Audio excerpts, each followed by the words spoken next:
আসসালামু আলাইকুম রহমতুল্লাহ।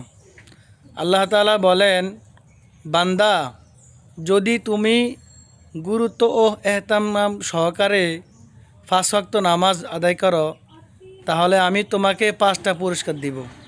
১ নম্বরে দুনিয়ার যত পেরেশানি আছে, অভাব অনটন আছে, টাকা পয়সা দন দৌলত সব কিছুর পেরেশানি আল্লাহ তাআলা দূর করে দিবেন।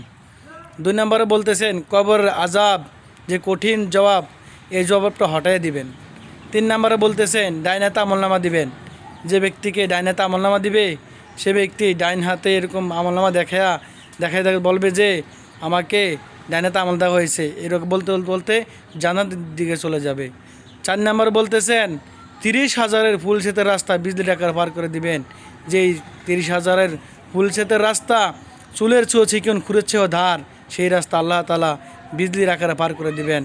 ৫ নম্বরে বিনা হিসাবে জান্নাত দান করিবেন। সুবহানাল্লাহ।